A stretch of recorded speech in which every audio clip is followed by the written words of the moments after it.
ചെമ്പനിപ്പൂ സീരിയലിന്റെ നാളത്തെ episode review വിശേഷങ്ങളിലേക്ക് എല്ലാവർക്കും സ്വാഗതം. വീഡിയോയിലേക്ക് കിടക്കുന്നതിന് മുമ്പായിട്ട് വീഡിയോ എല്ലാവരും ഒന്ന് ലൈക്ക് ചെയ്ത് കാണാൻ വേണ്ടി ശ്രമിക്കണേ.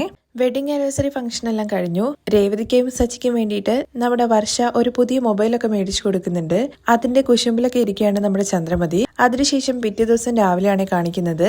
ദേവു പതിവ് പോലെ തന്നെ ഹോസ്പിറ്റലിൽ ഡ്യൂട്ടിക്ക് പോകുന്നുണ്ട്. അവിടേക്ക് ഒരു അമ്മയും മകനും ഡോക്ടറെ കാണിക്കാൻ വേണ്ടിയിട്ട് വരുന്നുണ്ട് കേട്ടോ. അമ്മയ്ക്ക് തീരെ സുഖമില്ലാത്തത് കൊണ്ടാണ് കാണിക്കാൻ കൊണ്ടുവന്നിരിക്കുന്നത്. ആ വന്നിരിക്കുന്ന ആള് എന്ന് പറയുന്നത് പോലീസ് ഓഫീസറാണ്. അദ്ദേഹത്തിന്റെ അമ്മയെ കാണിക്കാൻ വേണ്ടിയിട്ട് വെയിറ്റ് ചെയ്തോണ്ടിരിക്കുന്ന സമയത്ത് തന്നെ പോലീസ് സ്റ്റേഷനിൽ നിന്ന് കോള് വരുന്നുണ്ട്. വേഗം ഡ്യൂട്ടിക്ക് എത്താൻ വേണ്ടിയിട്ട്. ആ കോൾ എന്തോ എമർജൻസി എന്നുള്ള കാര്യം മനസ്സിലാക്കിക്കൊണ്ട് അമ്മ പറയുന്നുണ്ട്, നീ ഡ്യൂട്ടിക്ക് പോയിക്കോ, ഞാൻ കാണിച്ചിട്ട് വീട്ടിലേക്ക് പൊക്കോളോ എന്ന്.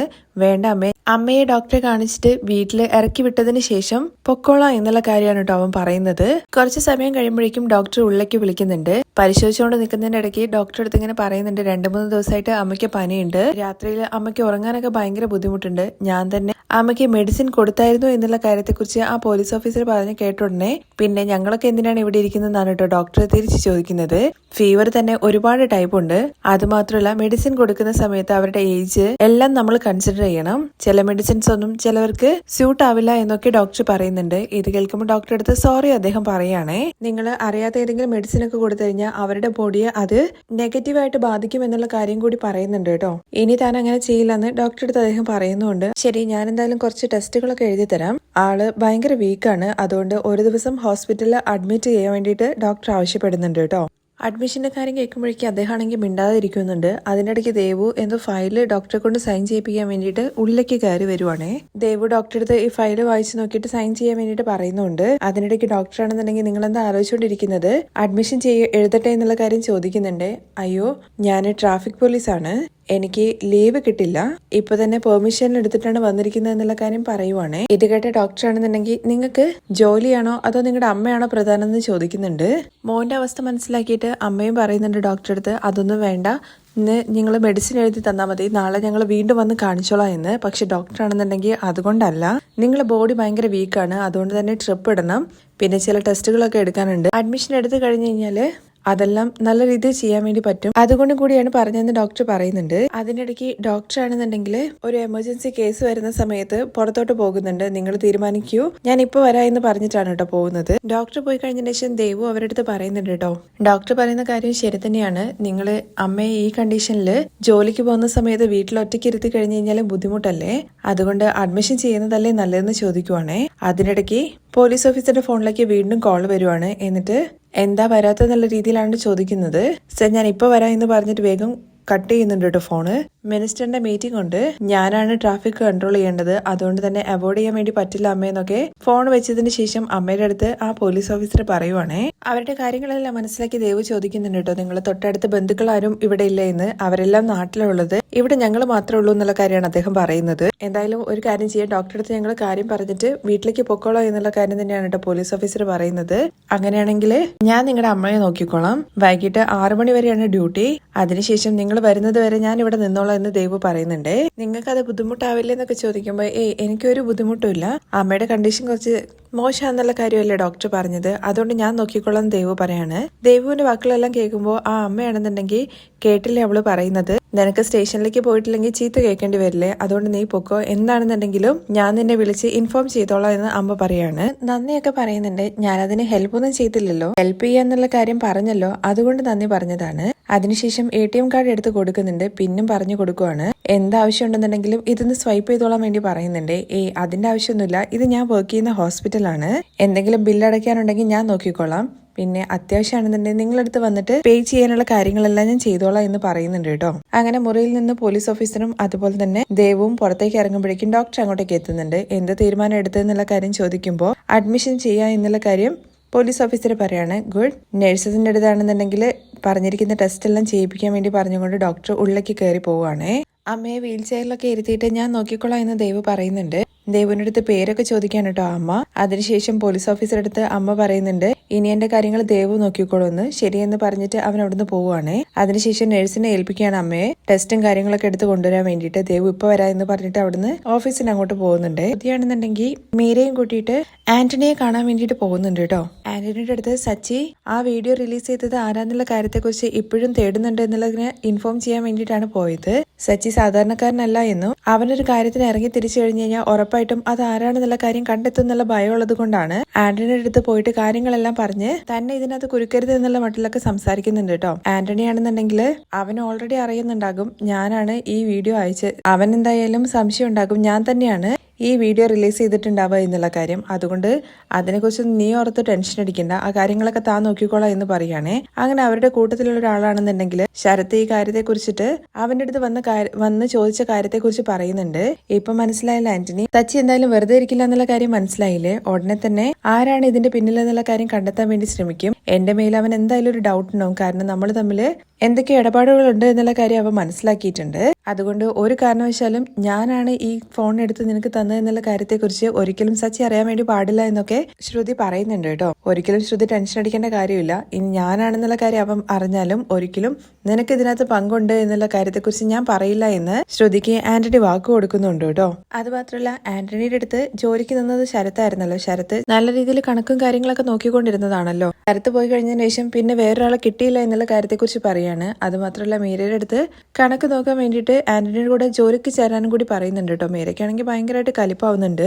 മീര വേഗം അവിടുന്ന് പോകുന്നുണ്ട് കേട്ടോ. അതിനുശേഷം ഇവൻ എന്തൊക്കെയാണ് ഈ പറയുന്നത്, അവന്റെ കൂടെ കണക്ക് നോക്കാൻ വേണ്ടി ഞാൻ പോകണമെന്നോ? ഇവൻ ശരിക്കും ഒരു പൊട്ടൻ തന്നെയാണ്. എന്നാൽ സച്ചി അതുപോലെയല്ല കേട്ടോ. അവൻ ഭയങ്കര ബുദ്ധിശാലിയാണ്, പഠിച്ചിട്ടില്ല എന്നുണ്ടെങ്കിലും. സച്ചിയെ കുറിച്ചിട്ട് മീര പുകഴ്ത്തി പറയുന്നതൊന്നും കേൾക്കുമ്പോൾ നമ്മുടെ ശ്രുതിക്ക് അത്ര ഇഷ്ടപ്പെടുന്നില്ല കേട്ടോ.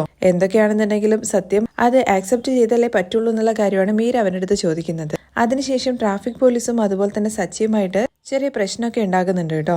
ഈ ട്രാഫിക് പോലീസ് എന്ന് പറയുന്നത് ദേവു ഹോസ്പിറ്റലില് അമ്മയെ വെച്ചിട്ട് നോക്കുന്നില്ലേ, ആ അമ്മയുടെ മകനാണ്. അതേ പോലീസുകാരനും സച്ചിയുമായിട്ട് പ്രശ്നം ഉണ്ടാവുന്നുണ്ട് കേട്ടോ. വഴിയിൽ വെച്ചിട്ട് ഒരു പാവപ്പെട്ട അച്ഛനും അമ്മയെ ഉപദ്രവിച്ചതിന്റെ പേരിൽ സച്ചി അദ്ദേഹത്തെ അങ്ങോട്ടേക്ക് ചെന്നിട്ട് ഷർട്ടിന്റെ കോളറിൽ കയറി പിടിക്കുന്നുണ്ട്. ഒരു പോലീസുകാരന്റെ ഷർട്ടിന്റെ കോളറിൽ കയറി പിടിച്ചത് കൊണ്ട് തന്നെ അദ്ദേഹത്തിന് സച്ചിയുടെ അടുത്ത് ഭയങ്കരമായിട്ട് ദേഷ്യമൊക്കെ വരുന്നുണ്ട്. എന്നാൽ അവിടെ ആളുകളൊക്കെ നോക്കി നിൽക്കുന്നത് കൊണ്ട് തന്നെ പോലീസുകാർക്ക് സച്ചിക്ക് നേരെ ഒന്നും ചെയ്യാൻ വേണ്ടി പറ്റാതെ അവിടുന്ന് മടങ്ങി പോവുകയാണ് ചെയ്യുന്നത്. പക്ഷേ പോലീസ് സ്റ്റേഷനിൽ ചെന്നിട്ട് തന്റെ ഷർട്ടിന്റെ കോളറിൽ കയറി പിടിച്ചു എന്ന് പറഞ്ഞിട്ട് അത് വലിയ പ്രശ്നമാവുകയും സച്ചിയെ പോലീസ് അറസ്റ്റ് ചെയ്ത് കൊണ്ടുപോവുകയൊക്കെ ചെയ്യുന്നുണ്ട്.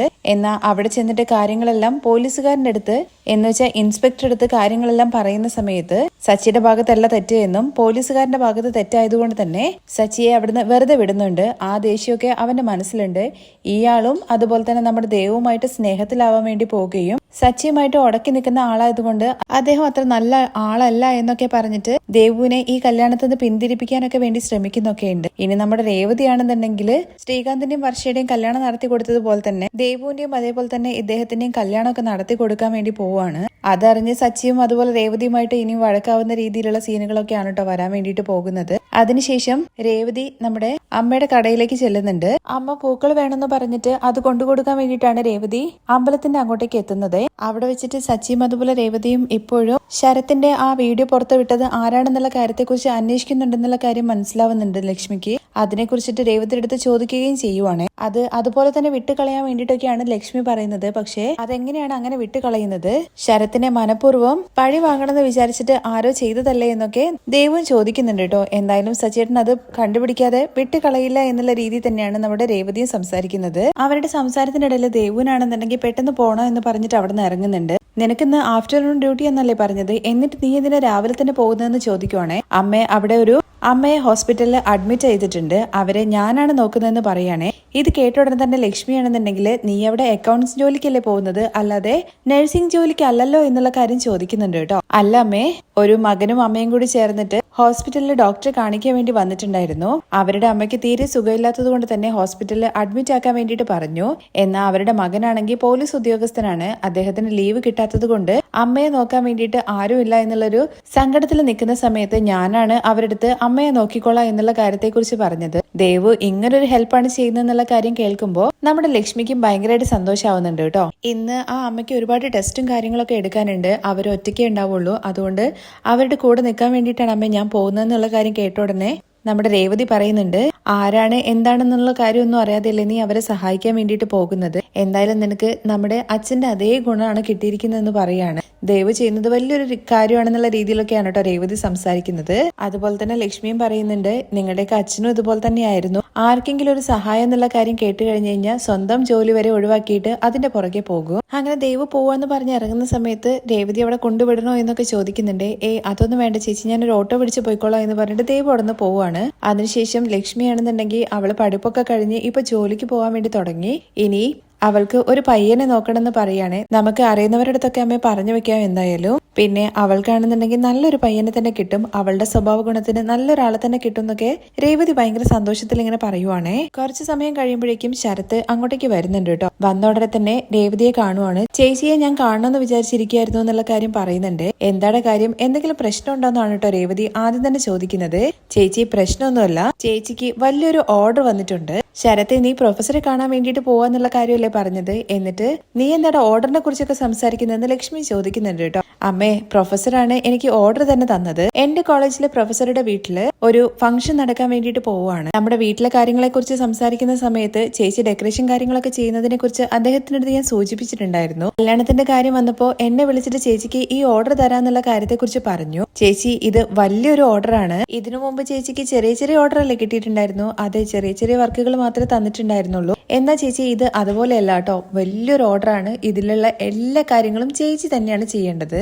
മണ്ഡപത്തിന്റെ പേര് കേൾക്കുമ്പോൾ തന്നെ അത് വലിയ മണ്ഡപമല്ലേ എന്നുള്ള കാര്യം ചോദിക്കുന്നുണ്ട് രേവതി. അതേ ചേച്ചി, അവിടുത്തെ ഓർഡറാണ് ചേച്ചിക്ക് കിട്ടിയിരിക്കുന്നത്. അത് കേൾക്കുമ്പോൾ അമ്മയ്ക്കും അതുപോലെ തന്നെ രേവതിക്കും ഭയങ്കരമായിട്ട് സന്തോഷമാവുന്നുണ്ട്. കണ്ടില്ലേ രേവതി, അവനിപ്പോ ഭയങ്കര ഉത്തരവാദിത്വമൊക്കെ വന്നിട്ടുണ്ട്. അമ്മേ, ഞാൻ എന്നെ കൊണ്ട് പറ്റുന്ന കാര്യങ്ങൾ ചേച്ചിക്ക് ചെയ്തു കൊടുക്കുന്നു, അത്ര മാത്രമേ ഉള്ളൂ. ചേച്ചി ഞങ്ങൾക്ക് വേണ്ടിയിട്ട് എന്തെല്ലാം കാര്യങ്ങൾ ചെയ്തു തന്നിട്ടുണ്ട്. എന്നെയും അതുപോലെ തന്നെ ദേവുവിനെയും പഠിപ്പിക്കാൻ വേണ്ടിയിട്ടല്ലേ ചേച്ചി ചേച്ചിയുടെ പഠിപ്പ് തന്നെ നിർത്തിയത്. അതൊന്നും കുഴപ്പമില്ലടാ, നിങ്ങൾ നന്നായിട്ട് പഠിച്ച് നല്ല ജോലി കയറിയ അത് തന്നെ എനിക്ക് വലിയ സന്തോഷമാണെന്ന് രേവതി പറയുന്നത്.